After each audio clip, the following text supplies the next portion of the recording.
What's going on? It's your boy Sermon at Sermon's Domain on Twitter. Hope everybody's having a good day. It's real sunny out here in Seattle. Good weather. The type of weather that you can play Wale's new mixtape, Summer on Sunset, to. Wale is at his best when he's crafting projects that are centered around a theme. And the theme for Summer on Sunset is him moving out to LA. And from there, partying, dealing with women, things like that. And I've always found that Wale has a really good ear for beats. On this project, he doesn't have a lot of big names. Besides DJ Mustard on one record and then Jake One on another, everybody else is pretty much up and coming. There might be some producer names that you recognize because they've done a little bit here and there, but nobody's on that level of a Mustard or a Jake One. And I'm sure he's saving a lot of the bigger names for his upcoming album Shine. But I just thought it was cool that Wale is working with a lot of up and coming producers, people that could use that look. And he's making it work. He's getting some really good beats out of these people.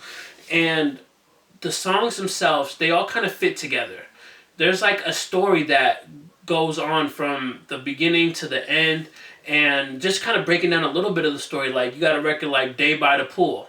It's all about sex and, having fun. And then Drunk and Conceited is Wale making his intentions clear. Like, this is strictly fun. There's no commitment.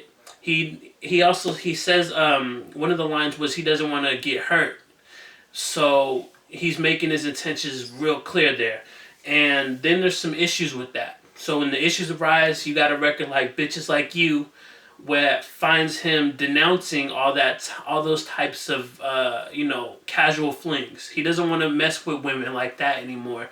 And it has a really good Cameron verse. I think Cameron is he's ridiculous sometimes. He's funny, and I think he's good for a good verse here or two. Nowadays, I feel like Cameron either tries or he doesn't. There's really no in between. So this is one of those verses where he tries. He says he hasn't, fucked this girl since Jodeci, and it's a bunch of ridiculous Cameron lines that you gotta chuckle at and you gotta appreciate. Another interesting guest feature on the project was Gangsta Boogie featuring the Dog Pound. On paper, that's a weird combination. It just doesn't seem like it will work, but Wale gets a really West Coast sounding beat, and then Corrupt and Daz really put their all into it. Like, this is probably the best that I've heard Dog Pound in years. And granted, it's not like they're making all this different music. I don't know when the last time they put out an album together was.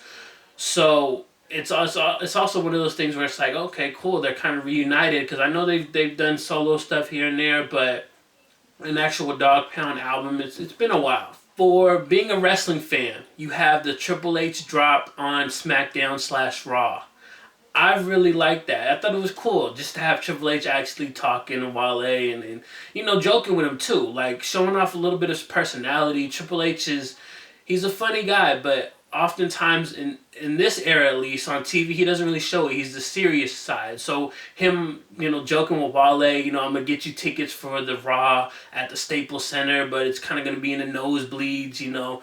I thought that was kind of cool. And then the record itself is probably one of my favorites. It's Wale just going in lyrically, which I've said in the past is something he's not really known for. He's more on the side of crafting songs and concepts and themes like this mixtape.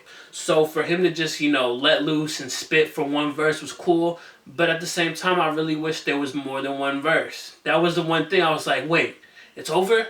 No, give me another verse. It was a good record. I like that. We got to talk about the cliffhanger.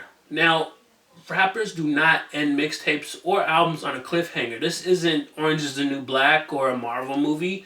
You don't have something like that. So Wale is, diving into new waters. And the ending of Women of Los Angeles has a voice message to Wale that a woman left saying she's pregnant.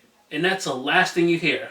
I'm pregnant. Then it cuts. It's over. So I think that's going to kind of lead into his upcoming album, Shine, because it would make sense. You end it like that, and you also got to wonder, like, how much of this music is, like, actually happened to Wale.